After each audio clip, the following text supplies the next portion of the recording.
জয়গুরু, নমস্কার সকলকে। আজকে একটি বিশেষ বিষয় নিয়ে আলোচনা করব, যে বিষয়টি নিয়ে ইতিমধ্যেই আমাদের ব্রাহ্মণদের মধ্যে বা যজমানদের মধ্যে একটা কিউরিওসিটি কাজ করছে যে এবছর অম্বুবাচীর মধ্যে দশহারা পড়েছে। সাধারণত আমরা দেখি দশহারা জ্যৈষ্ঠ মাসে হয়। চান্দ্র জ্যৈষ্ঠ মাসের শুক্লপক্ষের দশমী তিথি হচ্ছে দশহারা।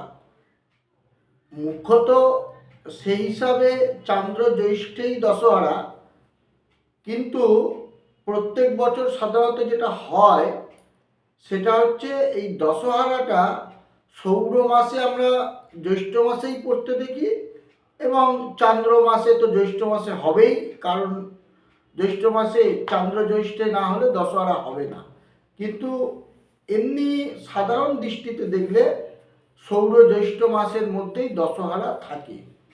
কিন্তু এবছর আমরা দেখছি যে সৌর আষাঢ়ে গিয়ে দশহারাটা পড়েছে, আর চান্দ্র মাসটা ঠিকই আছে, কিন্তু তার মধ্যে অম্বুবাচী পড়ে গেছে। অনেকেই মনে করছেন এই অম্বুবাচী, যেটা বর্তমানে বাংলায় একটা রেওয়াজ তৈরি হয়েছে, বহুদিন ধরে বহু মানুষ আলোচনা করেও এটাকে বন্ধ করতে পারছেন না, যে দেবী পূজা বন্ধ ইত্যাদি। তো এই বছর যেহেতু দশহারা তিথি অম্বুবাচীর মধ্যে পড়েছে, তাহলে অম্বুবাচীর দিন দশহারা বিহিত গঙ্গা স্নান বা দশহারা বিহিত যে গঙ্গা পূজা বা মনসা মায়ের পূজা, এগুলো হবে কিনা। আবার কোথাও কোথাও এই দশহারার দিন যে মনসা পূজা বা গঙ্গা পূজা হয়, সেখানে বলি প্রদান করা হয়। তো এইটা এই বলি কর্মটিও হবে কিনা। প্রথমতই আমি বলে রাখি যে দশহারা হচ্ছে নিরবকাশ কর্ম। অম্বুবাচী যে যাত্রা, দেবীর যাত্রা, একাধিক যাত্রা রয়েছে, তার মধ্যে একটি, এর আগে অনেকবার আমি অম্বুবাচী নিয়ে আলোচনা করেছি। সেখানে বলেছি যে অম্বুবাচীর সাথে দেবী পূজা হবে না, দেবী পূজা করা যাবে না, এই রকম কোনো বিধি কিন্তু শাস্ত্রে নেই।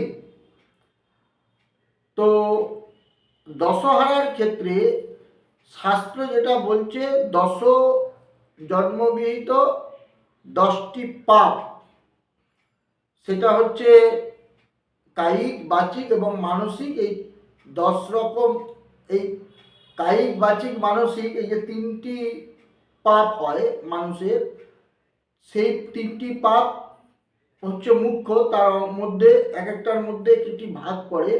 এই কায়িক, বাচিক, মানসিক নিয়ে মোট হচ্ছে 10টা পাপ। এই 10 রকম পাপ ক্ষয় কামনায় জ্যৈষ্ঠ মাসের চান্দ্র জ্যৈষ্ঠ মাসের শুক্লপক্ষের দশমীতে 10টি পাপ ক্ষয়ের কামনায় আমরা দশহারা বিহিত গঙ্গা স্নান করে থাকি। তো এই স্নান অম্বুবাচীর কারণে কোনোভাবে বন্ধ হবে না। আমরা কি দেখতে পাচ্ছি না, 22শে জুন হচ্ছে অম্বুবাচীর প্রবৃত্তি হচ্ছে, আর 24শে জুন 9ই আষাঢ় বুধবার, সেদিন হচ্ছে দশহারা। দশহারা বিহিত যে গঙ্গা স্নান, যে গঙ্গা পূজা, যে বলিদান, হোম, এই সমস্ত কর্ম যথাবিহিত শাস্ত্রীয় বিধিতে সম্পন্ন হবে। এর সাথে অম্বুবাচীর কোনো রকম যোগসূত্র নেই।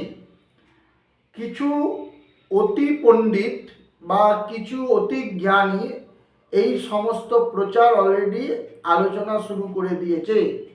তাদের সাথে ধর্মের আদতে কোনো যোগাযোগ আছে কিনা বা শাস্ত্রের কোনো যোগাযোগ আছে কিনা সেটা আমাদের জানা নেই, কিন্তু যাদের সাথে দৈনন্দিন জীবনে শাস্ত্রের যোগাযোগ আছে, যারা শাস্ত্রজ্ঞ, সেই সমস্ত পণ্ডিত মশাইরাই মত প্রদান করে দিয়েছেন যে এই অম্বুবাচী থাকলেও কিন্তু 24শে জুন 9ই আষাঢ় বুধবার যেমন দশহারা হওয়ার কথা, দশহরা বিহিত কর্ম হওয়ার কথা, সেই দশহরা বিহিত কর্ম অর্থাৎ গঙ্গা পূজা, মা মনসার পূজা, দশহরা বিহিত গঙ্গা অবগাহন, স্নান, বলিদান, হোম ইত্যাদি যথাবিধি সম্মতভাবে হবে। বাজারে বিভিন্ন কোম্পানির পঞ্জিকা আছে, একটা না একাধিক পঞ্জিকা আছে। কোনো পঞ্জিকায় কিন্তু পণ্ডিত মশাইরা বলেননি যে দশহরায় গঙ্গা স্নান বন্ধ, গঙ্গা পূজা বন্ধ, মনসা পূজা বন্ধ, বলিদান বন্ধ, হোম বন্ধ। সুতরাং অল্প জ্ঞানী বা অতি জ্ঞানী এই রকম লোকের কথায় উৎসাহিত হয়ে নিজেকে পুণ্য অর্জন থেকে বঞ্চিত করবেন না। দশহরা বিহিত গঙ্গা স্নান করুন, মা গঙ্গার পূজা করুন, মনসার পূজা করুন, এটি প্রার্থনা। এবং বলিদান যেখানে যেখানে হয়ে আসছে সেখানে পরম্পরাগত যে শাস্ত্রীয় বিধি মেনে বলিদান করবেন, কোনো সমস্যা এখানে নেই। আশা করি আপনাদেরকে এই সূচনাটি দেওয়ার ছিল, দিতে পারলাম। জয় গুরু, নমস্কার সকলকে।